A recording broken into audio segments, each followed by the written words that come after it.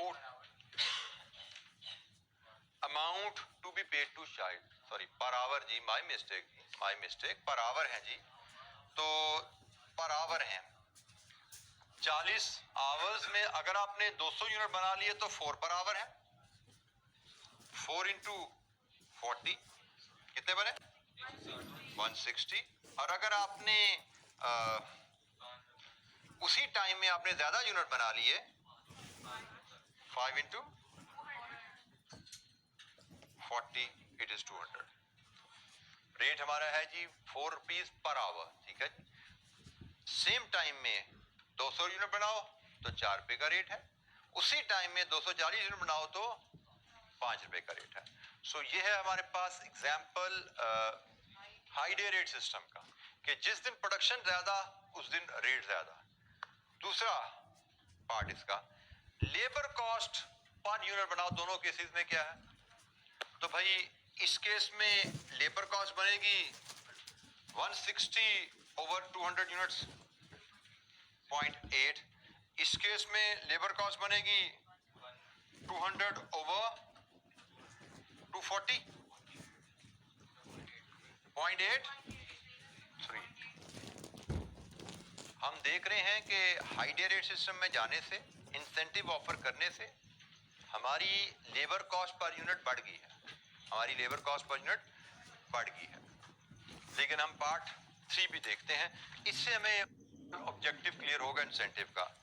Conversion cost per unit of output if the production overhead is recorded at the rate of 4 पर direct labour our. हमारी conversion cost per unit क्या है? Conversion cost क्या होती है? Labour plus overhead. नहीं सुनी term तो बोल दो पहले, नहीं सुनी भी टर्म पहले तो बोल ना, फिर हम ही बोली जा रहा है। रॉ मटेरियल कन्वर्जन कॉस्ट होती है cost which is incurred in converting raw material to finish goods. Raw material को फिनिश गुड्स कन्वर्ट करने में जो खर्चा लगता है उसको हम कन्वर्जन कॉस्ट कहते हैं। तो रॉ मटेरियल को कन्वर्ट करने में जो खर्चा लगता है, रॉ मटेरियल को कन्वर्ट करने में खर्चा लगता है labour plus overheads, this is conversion cost. Labour plus overhead को हम कलेक्टिवली कन्वर्जन कॉस्ट कहते हैं, ठीक है। सो रॉ मटेरियल में कन्वर्जन कॉस्ट आप ऐड करते हो तो फिनिश गुड्स रेडी हो जाती है, फिनिश गुड्स की कॉस्ट बन जाती है, ठीक है। रॉ मटेरियल में कन्वर्जन कॉस्ट ऐड करो तो आपकी फिनिश गुड्स तैयार हो जाती है। कन्वर्जन कॉस्ट से मुराद है labour and overhead, conversion cost से मुराद है वो कॉस्ट जो रॉ मटेरियल को फिनिश गुड में कन्वर्ट करने पे खर्च हुई। अच्छा जी, अब उसने कहा है हमें कि आप बताइए कन्वर्जन कॉस्ट पर यूनिट, मतलब labour plus overhead per unit बताओ। अगर आपकी एब्जॉर्प्शन की बेस है 4 rupees per direct labour our. अच्छा जी, हमारे पास अगर हमें कन्वर्जन कॉस्ट चाहिए तो हमें लेबर प्लस ओवरहेड्स, ये हमारी इस केस की लेबर है और इस केस का ओवरहेड कितना बनेगा? 4 रुपीज पर लेबर आवर, तो 4 रुपीज पर लेबर आवर ये हमारे पास ओवरहेड बन गए इस केस के, डिवाइडेड विद 200। तो बताइए कन्वर्जन कॉस्ट कितनी बनी? कन्वर्जन कॉस्ट कितनी बनी? It is simply 1.6। इस केस में देखो लेबर 200 है, ओवरहेड तो यहां पे भी 40 घंटे के लगेंगे ना, 4 × 40 और प्रोडक्शन 240, यहां पे कितनी बनी कन्वर्जन कॉस्ट? 1.50। ये है जी बेनिफिट।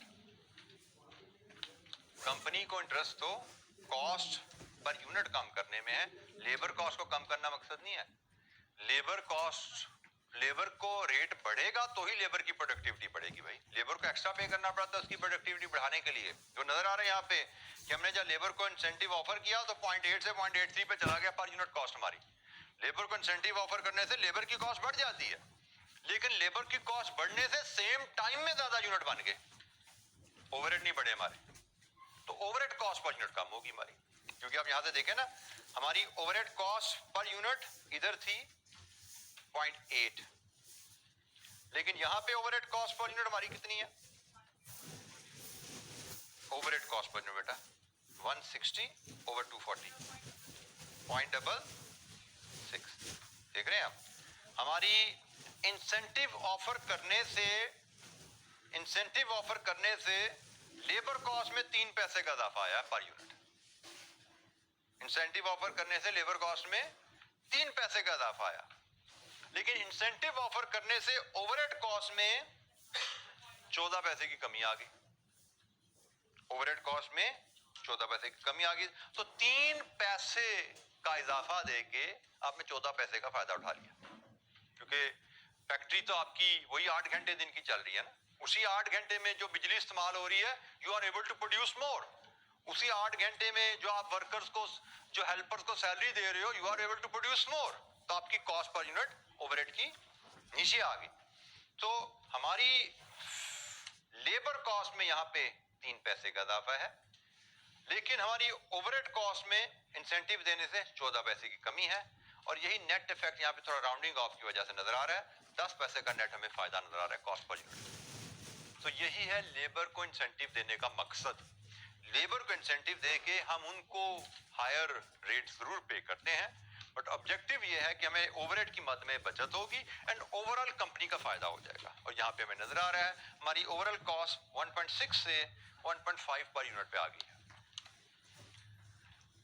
जी। ये बेटा ओवरहेड एब्जॉर्प्शन है ना, ये लेबर कॉस्ट है, ये ओवरहेड कॉस्ट है। ओवरहेड कॉस्ट हमारी अब्जॉर्प्शन रेट क्या है? 4 पर आर। आर तो 40 काम हुआ ना, यहाँ पे भी 40 आर काम हुआ है, यहाँ पे भी 40 आर काम हुआ है। बेटा वो लेबर का रेट है, ओवरहेड अब्जॉर्प्शन का रेट तो 4 पर आवर है। लेबर का रेट यहाँ पे 4 पर आवर था, यहाँ पे 5 पर आवर है, ज्यादा प्रोडक्शन कैसे? बट बिजली वाले तो ज्यादा बिल नहीं मांगेंगे ना हमसे भाई। बिजली तो 8 घंटे में जो जलती है वही चली हमारी, बिजली मशीनरी तो 8 घंटे ही चली हमारी, बल्ब तो 8 घंटे ही चले।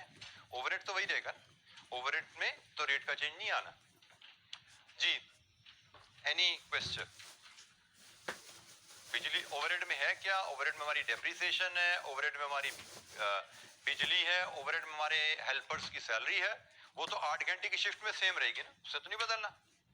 मशीनें 8 घंटे चली, बिजली का बिल सेम है, और फैक्ट्री 8 घंटे चली, सैलरी सेम है सारे हेल्पर्स की। सो ओवरहेड्स हमारे नहीं बदले, वो वही 4 into 40 4 into 40 रहे हैं। सैलरी हमारी 160 से 200 पे जरूर गई है, लेकिन प्रोडक्शन में इजाफे की वजह से हमारी कॉस्ट पर यूनिट नीचे आ गई। यही ऑब्जेक्टिव होता है इंसेंटिव ऑफर करने का जी। Any question?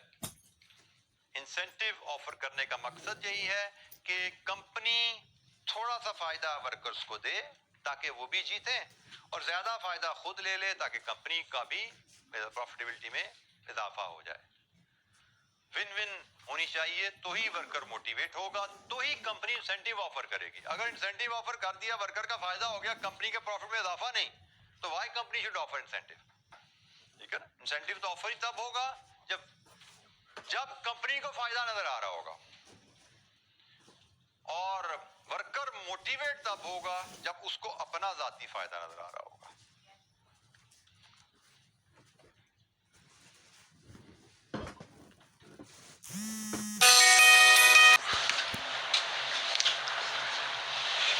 चलिए इसको हम यहीं से ही फिर करते जाते हैं जी। बेटा सर ये 160 तो लेबर हो गया, और प्लस जो बाकी अमाउंट है नीचे 200 और 440, ये ओवरहेड। एक मिनट, ये 160 हो गया लेबर, और क्या इसकी बात कर रहे हैं ना? यस, बाकी जो आगे बाकी क्या बेटा? ये ओवरहेड है ना भाई। ओवरहेड एब्जॉर्ब का फार्मूला क्या है आप बताइए मुझे। ओवरहेड एब्जॉर्ब कैसे निकालते हैं? अगर एब्जॉर्प्शन रेट 4 रुपए पर आवर है तो ओवरहेड एब्जॉर्ब कैसे निकालेंगे बताओ? कान पकड़वा देने में। आप बताएं बेटा, साथ जो बैठे हैं इसके। सर आवर्स को ओवरहेड से पर rate actual hours into OR, overhead absorb actual hours into OR. ये एक्चुअल आवर्स है इनटू ओआर, ओवरहेड एब्जॉर्ब्ड आ गया। ये ओवरहेड एब्जॉर्ब्ड आ गए, ये लेबर कॉस्ट है, ये कन्वर्जन कॉस्ट होगी। Total conversion cost in a week, conversion cost per unit. ये लेबर है दूसरे वीक की, ये उसके ओवरहेड्स हैं, ओवरहेड्स नहीं बदले। ये कन्वर्जन कॉस्ट होगी दूसरे वीक की, divide with units, conversion cost per unit जी। Any question? Overhead absorption rate per hour available है, तो ओवरहेड एब्जॉर्ब्ड आपके actual hours into overhead absorption rate.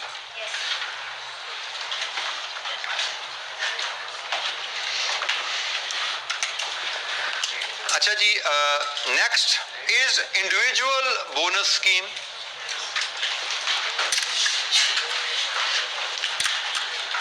Individual bonus scheme हम ऐसे इदारों में दे पाते हैं जहां पे एक individual is responsible for the production.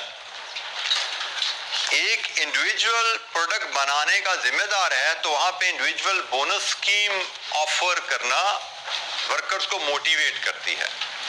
वो हाई डे रेट सिस्टम के थ्रू भी इंडिविजुअल बोनस की, ये भी sort of individual bonus scheme ही थी ना, कि जो वर्कर एक वीक में 200 यूनिट बनाएगा उसको मिलेंगे 4 रुपए पर आवर। जो वर्कर एक वीक में 240 यूनिट या ज्यादा बनाएगा उसको मिलेंगे 5 रुपए पर आवर। ये भी इंडिविजुअल बोनस स्कीम ही थी। लेकिन इंडिविजुअल बोनस स्कीम का एक और अंदाज भी हो सकता है। 10 rupees per bonus, 10 rupees per unit pay किया जाएगा if employ produce at least 1000 units per month. मतलब आपकी सैलरी पर आवर है, पर यूनिट है, जो भी है, लेकिन अगर आपने एक महीने में 1000 यूनिट बना दिए तो महीने के एंड पे 10 रुपए पर यूनिट बोनस मिलेगा। Now workers are given additional motivation for the whole month कि भाई अगर तो 1000 से कम बनाए तो जो एग्रीड सैलरी है वो मिल जाएगी, लेकिन 1000 से ऊपर चले गए इंसेंटिव की ऑप्शन आ गई। सो वर्कर को प्रोडक्टिविटी बढ़ाने के लिए इंसेंटिव, ये भी एक इंसेंटिव की ऑप्शन है कि आप 10 रुपीज पर यूनिट दे रहे हो अगर वर्कर टारगेट से ज्यादा प्रोडक्शन ड्यूरिंग द मंथ करे। अच्छा, इंडिविजुअल बोनस स्कीम तब काम करती है जब एक इंडिविजुअल प्रोडक्शन के लिए जिम्मेदार है, लेकिन हम जैसे फर्नीचर की मिसाल लेके चले थे जिसमें कटिंग का वर्कर कोई और है, असेंबली का वर्कर दूसरा है, फिनिशिंग का वर्कर तीसरा है, जब तक ये तीनों मिलके ना चाहें 1000 डेस्क नहीं बन सकते महीने में। मतलब कटिंग वाला 1000 डेस्क काट दे, असेंबली वाला 1000 डेस्क जोड़े ही ना, तो उसके 1000 डेस्क काटने का क्या फायदा, फिनिशिंग वाला का जितना मर्जी दिल करे क्या फायदा। फिनिशिंग वाला 1000 डेस्क जोड़ने के लिए तैयार है, कटिंग वाला 1000 काट ही नहीं रहा, 1000 डेस्क नहीं बनेंगे। इस केस में इंडिविजुअल बोनस स्कीम नहीं आती क्योंकि कंपनी को 1000 की कटिंग का फायदा नहीं है। कंपनी को फायदा है जब 1000 डेस्क बाहर बिकने के लिए तैयार पड़े, और वो कब तैयार होंगे, जब तीनों लोग मिलकर टारगेट पूरा करेंगे। वो 1000 काटेगा, ये 1000 जोड़ेगा, वो 1000 फिनिश करेगा, फिर 1000 डेस्क पूरे होते हैं। इस तरह के केस में ग्रुप बोनस स्कीम ऑफर की जाती है, किसी इंडिविजुअल को नहीं दी जाती, ग्रुप को ऑफर की जाती है। भाई आप ये टारगेट पूरा करेंगे तो हम ग्रुप को देंगे बोनस, किसी इंडिविजुअल का बोनस नहीं है, टीम का बोनस है। ये टीम का टारगेट है 1000 डेस्क बनाना, अगर टीम ने 1000 डेस्क एक महीने में बना लिए तो हम टीम को 10 हर इंडिविजुअल टीम में जितने इंडिविजुअल हैं 10 रुपीज पर यूनिट बोनस देंगे in case you achieve the target of 1000। लेकिन 1000 की कटिंग कर ली, सिर्फ असेंबली नहीं हुई, कोई बोनस नहीं। 1000 की कटिंग भी होगी, असेंबली भी होगी, फिनिशिंग नहीं हुई, कोई बोनस नहीं। इसका फायदा क्या होता है कि team member then they support each other. For example cutting होगी, असेंबली होगी, ये लोग एफिशिएंट हैं, फिनिशिंग वाला बंदा थोड़ा सुस्त है अगर, तो ये दो उसके साथ जाकर जुड़ जाएंगे कंपनी के फायदे के लिए, अपने फायदे के लिए, बेसिकली अपने फायदे के लिए, तो उनके फायदे में कंपनी का फायदा हो जाएगा। तो एक दूसरे को सपोर्ट कर देते हैं। इंडिविजुअल बोनस स्कीम में कोई बंदा दूसरे को सपोर्ट नहीं कर, हर बंदा अपनी दौड़ लेके चल रहा है। ह्यूमन बिहेवियर से डील करने के तरीके हैं।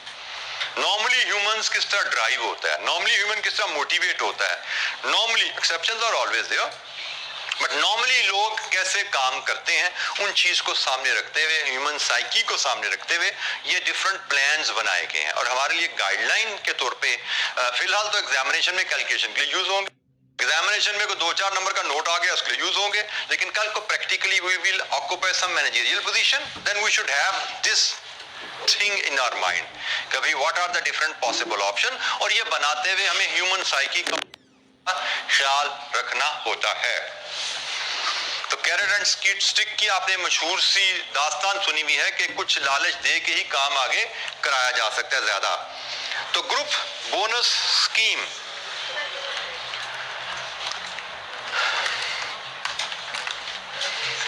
इसी तरह फिर एक प्रॉफिट शेयरिंग स्कीम भी होती है। प्रॉफिट शेयरिंग स्कीम में वर्कर्स को ऑफर किया जाता है X% ऑफ द प्रॉफिट, कि भाई आप हमारी कंपनी में जो प्रॉफिट सालाना कमाया जाएगा उस प्रॉफिट का से 5% हम या 10% वर्कर में बांटेंगे। कंपनी की पॉलिसी है प्रॉफिट शेयरिंग। अब यहाँ पे वर्कर्स की मोटिवेशन क्या है? अब वर्कर की मोटिवेशन ये है कि भाई कंपनी का प्रॉफिट ज्यादा से ज्यादा हो, जितना प्रॉफिट ज्यादा होगा उतना हिस्सा ज्यादा होगा ना, और प्रॉफिट ज्यादा करने के लिए वर्कर क्या करेगा? प्रोडक्टिविटी बढ़ाएगा, एफिशिएंसी बढ़ाएगा। ठीक है, प्रोडक्टिविटी और एफिशिएंसी बढ़ाएगा वर्कर। तो प्रॉफिट शेयरिंग स्कीम भी वर्कर को मोटिवेट कर रही है, पुश दे रही है to increase productivity, to increase profit efficiency. Another scheme is share incentive scheme. अच्छा, शेयर इंसेंटिव स्कीम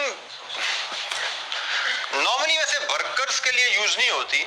नॉर्मली अगर मैं बात करूं रियल लाइफ में तो ये सीनियर जो टीम मेंबर होते हैं ना, जो CFO हैं, डायरेक्टर्स हैं, उनके लिए यूज होती है शेयर इंसेंटिव स्कीम। इसके दो मकासद होते हैं। पहला मकसद कि जो सीनियर टीम मेंबर्स हैं वो इदारे के साथ लंबे अरसे के लिए चले। उनको ऑप्शन दी जाती है कि आप अगर हमारे साथ 5 साल काम करेंगे तो कंपनी आपको 10,000 शेयर रिवॉर्ड के तौर पे देगी अपने।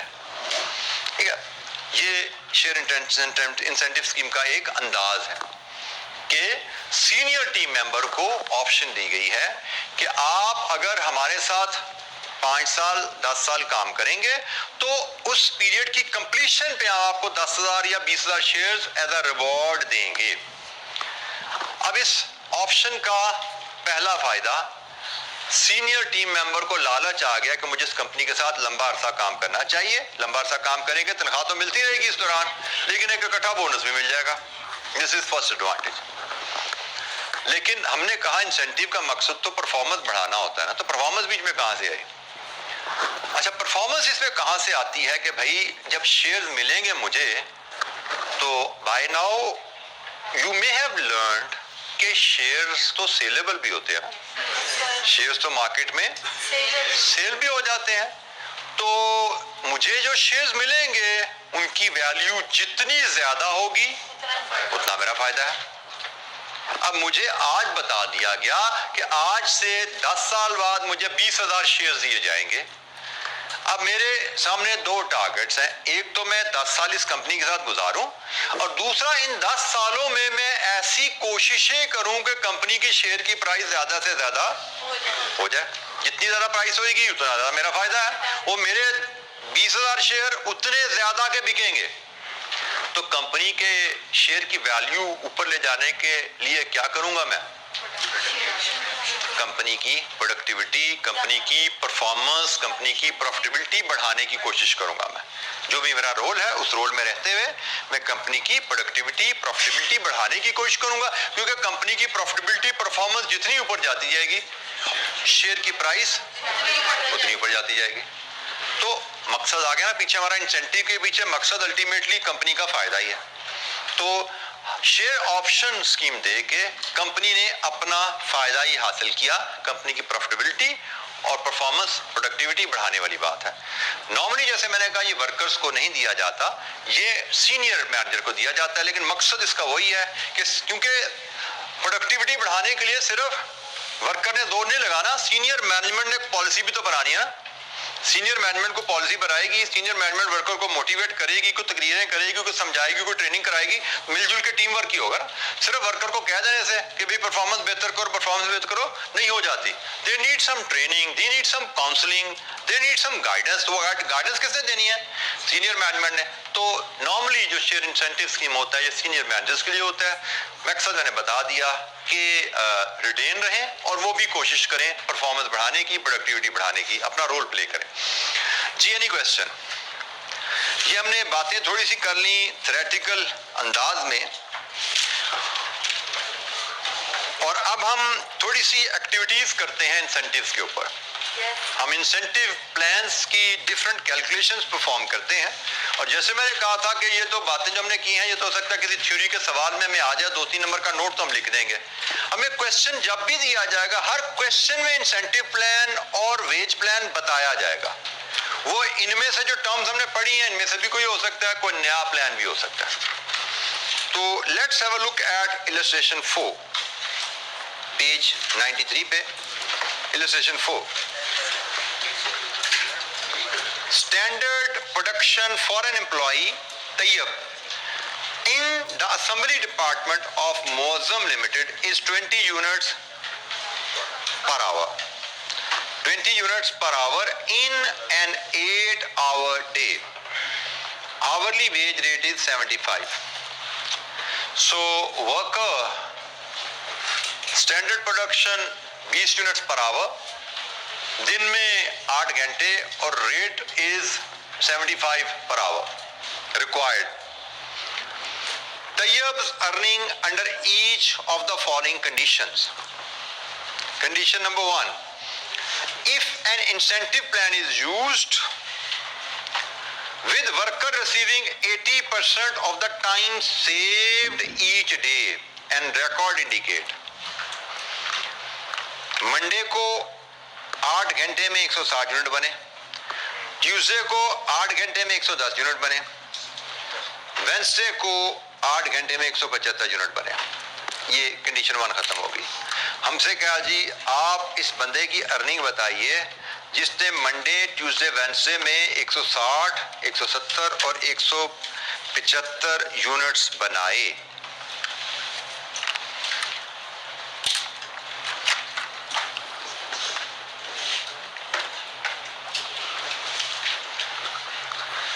अच्छा जी, हम कंडीशन नंबर 1, इलस्ट्रेशन नंबर 4 और केस नंबर 1। वर्कर की सैलरी क्या है? 75।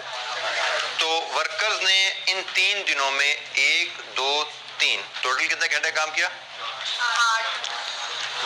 24 घंटे। 3 घंटों में 24 घंटे काम किया तो इसकी बेसिक वेज जो है, बेसिक वेज तो वो तो होगी आपकी 8 + 8 + 8 इंटू 75 कितनी जी? 1800 रुपीज। ये इसकी बेसिक वेज होगी। ये तो मिलनी है उसको 75 पर आवर। 24 घंटे काम किया 3 दिनों में तो 75 के हिसाब से ये तो मिल जाना। इसके बाद ये इंसेंटिव का कुछ जिक्र किया जा रहा है। 80% ऑफ द टाइम सेव्ड, कि उसने जितना टाइम बचाया उसका 80% उसको रिवॉर्ड दिया जाएगा। अब ये टाइम सेव्ड की कैलकुलेशन किताब पे नोट कर लीजिए। टाइम सेव्ड क्या होता है? टाइम सेव्ड होता है standard hours for actual production. Familiar है इस टर्म से? Standard hour for actual production minus actual hours. ये है टाइम सेव्ड की कैलकुलेशन।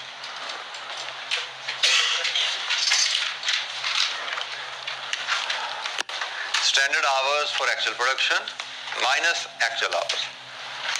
अब हमारी इंसेंटिव प्लान क्या है कि 80% of the time saved each day, उस पे उसको बोनस मिलना है। 80% of the time saved each day. हमें हर दिन के लिए कैलकुलेशन परफॉर्म करनी है। हमें मंडे, ट्यूसडे एंड वेंसडे हर दिन के लिए standard hours for actual production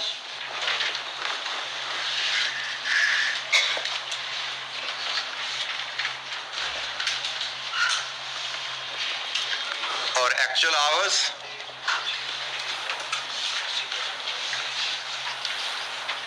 और यहां से time saved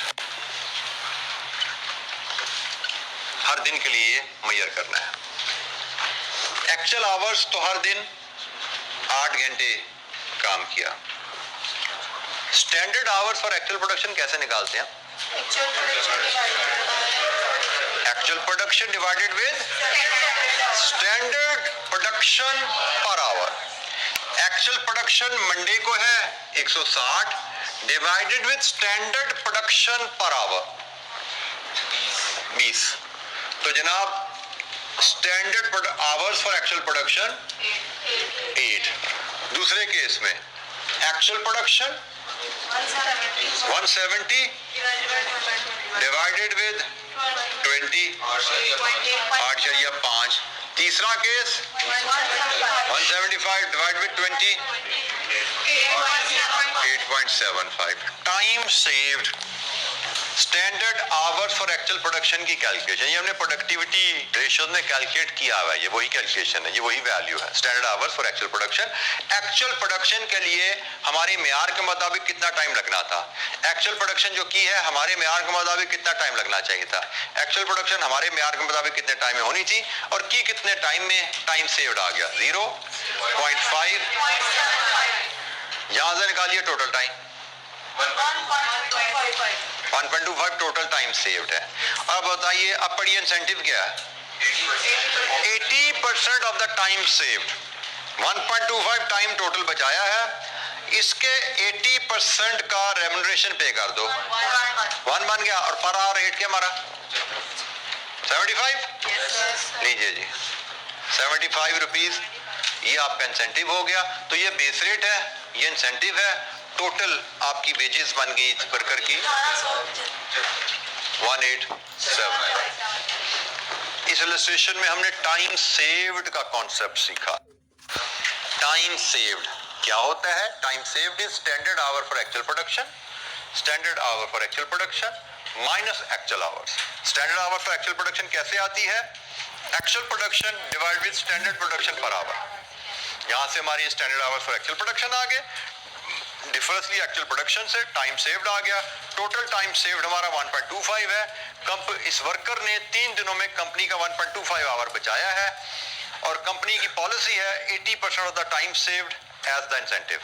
80% of the time saved की सैलरी एज इंसेंटिव पे होगी। केस नंबर 1, कंपनी अगर इंसेंटिव पॉलिसी फॉलो कर रही है, हर दिन का टाइम सेव कैलकुलेट करें और टोटल टाइम सेव का 80% एज इंसेंटिव पे करें।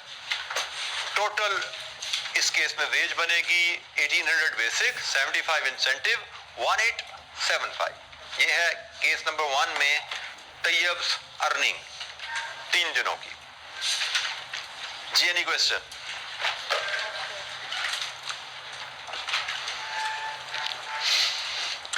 दूसरा case, if 100% bonus plan is used and 880 units are produced in 40-hour weeks, 100% bonus, 100% of time saved, यहां पे ऐड कर लीजिए 100% of time saved,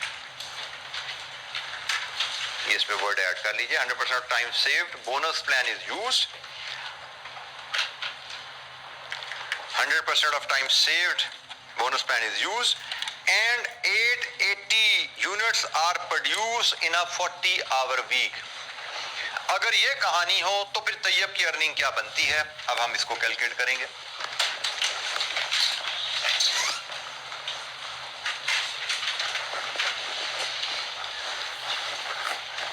अब ये पूरे वीक की कहानी है, पर डे नहीं है, ठीक है?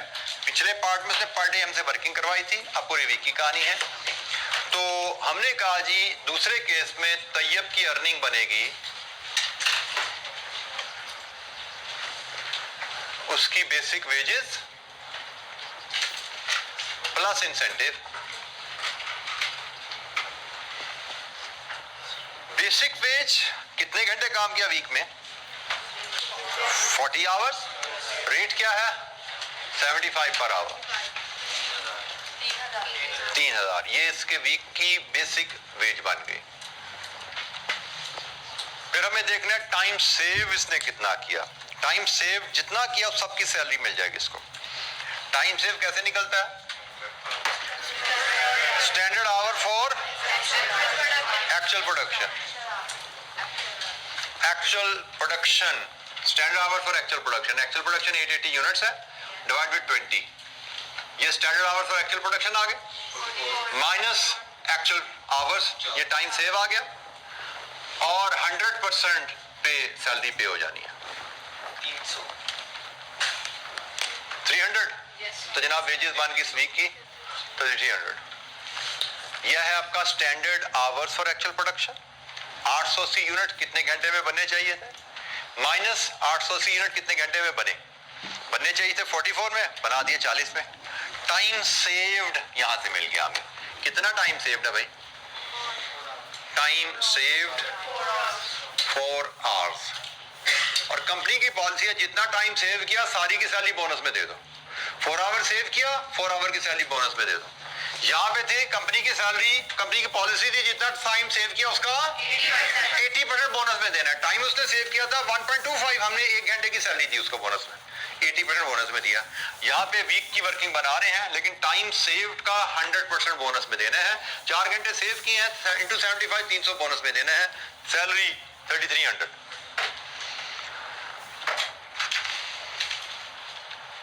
वर्कर की वेजेस, वर्कर के इंसेंटिव मेजर करना। जी एनी क्वेश्चन?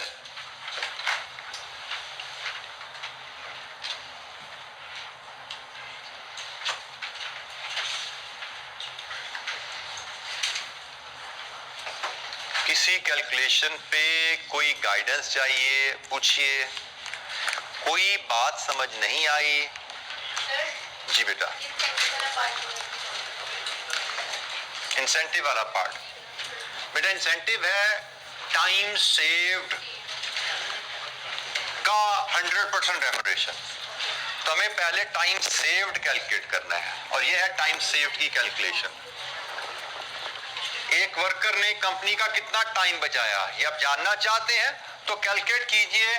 वर्कर ने जो एक्चुअल प्रोडक्शन की है उसका स्टैंडर्ड टाइम कितना था वर्कर के लिए। वर्कर ने जो एक्चुअल प्रोडक्शन की है 880 यूनिट्स, कंपनी के स्टैंडर्ड के मुताबिक, कंपनी के टारगेट्स के मुताबिक उसके लिए कितना टाइम अलाउड था। तो उसका तरीका हम पहले ही सीख चुके हैं कल कि actual production divide with standard production per our. एक 880 यूनिट्स एक्चुअल प्रोडक्शन है, 20 यूनिट्स पर आवर आपको बनाने का टारगेट दिया गया था। इसका मतलब 880 यूनिट्स बनाने के लिए आपको कितना टाइम दिया गया था? 44। वर्कर ने कितने घंटे बना लिए? 40 में। तो टाइम सेव्ड मिल गया यहां से। वर्कर ने कंपनी के 4 घंटे बचाए, 44 घंटे का काम 40 घंटे में कर दिया। और कंपनी की पॉलिसी है जितना टाइम बचाया 100% सैलरी बोनस में दे दो। 4 घंटे बचाए इंटू 75 300 बोनस में दे दो, 3300 रेम्यूनरेशन बना। जी एनी क्वेश्चन? किसी और बच्चे को कोई कैलकुलेशन समझ नहीं आई पूछिए। जैसे ये टाइम सेव्ड का बोनस हमने पीछे लिस्ट में नहीं पढ़ा था, यहाँ पे आ गया। तो यहाँ पे आ गया तो हमने इसको देख लिया टाइम सेव्ड है क्या। टाइम सेव की इतना सा फॉर्मूला हमने सीखा है, उसके बाद चीजें क्लियर है। टाइम सेव से क्या मुराद है वो आपको बता दिया गया। अब जैसा मर्जी सवाल टाइम सेव के ऊपर आ जाए, you should be able to handle it इंशाअल्लाह। जी एनी क्वेश्चन? अब यहाँ पे फर्क बेटा फिर दिन में दोबारा बता रहा हूँ। यहाँ पे उसने कहा था टाइम सेव्ड ईच डे, मतलब ये मैंने ईच डे अलग-अलग किया just to give you an idea each day अलग करना जरूरी क्यों था। मैं इनको ऐसा भी तो करने की कोशिश कर सकता था ना भी सबको इकट्ठा कर लो। जैसे ये प्रोडक्शन इकट्ठी करो, कितनी बनती है? 160, 170, 175, 505 डिवाइड विद 20 करता 25.25 और ये 24 थे। यहां से भी 1.25 पे जा सकता था ना, मैं यहां से भी 1.25 पे जा सकता था। लेकिन इस केस में तो ये वर्किंग ठीक रहती। लेकिन अगर यहाँ पे प्रोडक्शन 160 की बजाय 150 हुई होती, आप जरा देखो, अगर यहाँ पे प्रोडक्शन 160 की बजाय 150 हुई होती तो ये कैलकुलेशन मेरी बदल जाती। ये कितने हो जाते? ये कितना हो जाता? 24 पॉइंट और 24 माइनस करके क्या आ जाता?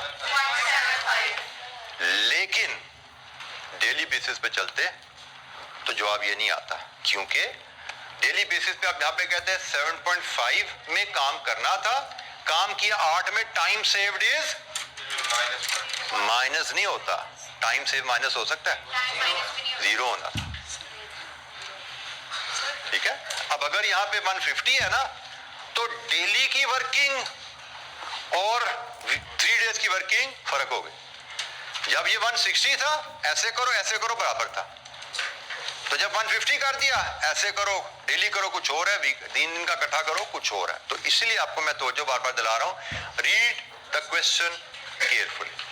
उसने लिखा हुआ हर दिन का हिसाब अलग करना है, तो आपने टाइम सेव करने के लिए होशियारी चालाकी नहीं करनी, गड़बड़ हो जाती है। ठीक है। जब उसने कहा हर दिन का अलग करो तो हर दिन का अलग करो, क्योंकि दिन का करने में और 3 दिन का करने में फर्क पड़ जाता है। अच्छा, जिसका पार्ट 3 भी देखते हैं। If an incentive plan is used, providing an hourly rate incentive of 5% for all hours worked each day. बेटा तबीयत खराब?